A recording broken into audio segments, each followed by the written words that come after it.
जय हिंद। आज का हमारा विषय है स्वराज्य पार्टी। स्वराज्य पार्टी की स्थापना देशबंधु चित्तरंजन दास तथा मोतीलाल नेहरू ने 1 जनवरी 1923 ईस्वी को की थी।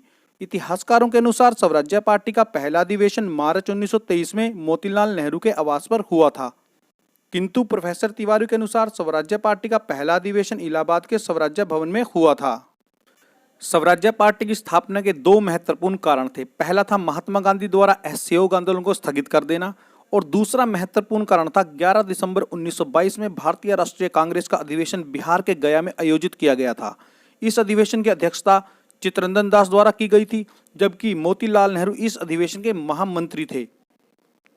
इस अधिवेशन के दौरान एक प्रस्ताव रखा गया कि भारतीय राष्ट्रीय कांग्रेस को चुनाव में भाग लेकर विधान परिषद में प्रवेश करना चाहिए और विधान परिषद में प्रवेश करके सरकार की नीतियों का विरोध करना चाहिए, लेकिन महात्मा गांधी और उनके समर्थकों ने इसे स्वीकार नहीं किया, जिनमें सरदार पटेल और डॉक्टर राजेंद्र प्रसाद जैसे लोग शामिल थे। इस विधान परिषद में प्रवेश करने वाली इस घटना के फलस्वरूप चित्तरंजन दास और मोतीलाल नेहरू ने अपने पदों से इस्तीफा दे दिया और एक नई पार्टी, जिसे स्वराज्य पार्टी के नाम से जाना गया, का गठन किया। चित्तरंजन दास इस पार्टी के अध्यक्ष बने और मोतीलाल नेहरू इसके सचिव बने। सितंबर 1923 में दिल्ली में कांग्रेस का एक विशेष अधिवेशन हुआ, जिसकी अध्यक्षता मौलाना अबुल कलाम आजाद ने की थी। इस अधिवेशन में स्वराज्य पार्टी व उसके कार्यक्रमों को कांग्रेस के अंतर्गत यानी उसके अंदर रहकर ही काम करने की मान्यता प्रदान की गई थी। इसी वर्ष काकीनाडा कांग्रेस वार्षिक अधिवेशन में कांग्रेस को चुनाव लड़ने व चुनाव में मतदान करने की अनुमति मिल गई थी। इसके बाद स्वराज्य पार्टी ने भी अपनी चुनावी घोषणा कर दी थी।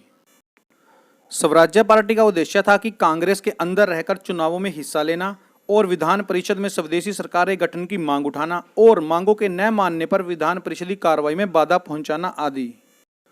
1923 में आयोजित हुए चुनावों में स्वराज्य पार्टी ने केंद्रीय विधानमंडल की कुल 101 सीटों में से 42 सीटों पर जीत दर्ज की थी। इसके अलावा प्रांतीय विधानमंडलों में स्वराज्य पार्टी ने मध्य प्रांत में पूर्ण बहुमत प्राप्त किया था, जबकि बंगाल में वह सबसे बड़े दल के रूप में उभरकर सामने आई थी। इसके अलावा उत्तर प्रदेश और बंबई प्रांतों में स्वराज्य पार्टी का प्रदर्शन काफी अच्छा रहा था। इसके अलावा नगरपालिकाओं और स्थानीय निकायों के चुनाव में इन्हें विशेष सफलता प्राप्त हुई थी, जिसके बाद कलकत्ता के मेयर सी आर दास, अहमदाबाद के मेयर विट्ठल भाई पटेल, पटना के मेयर राजेंद्र प्रसाद और इलाहाबाद के मेयर पंडित जवाहरलाल नेहरू को निर्वाचित किया गया था।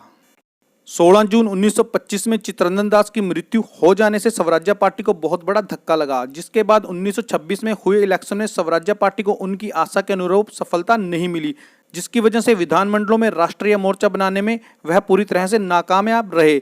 इसके बाद पार्टी का धीरे धीरे पतन होने लगा और सन 1935 में यह पार्टी पूरी तरह से भंग कर दी गई। जय हिंद।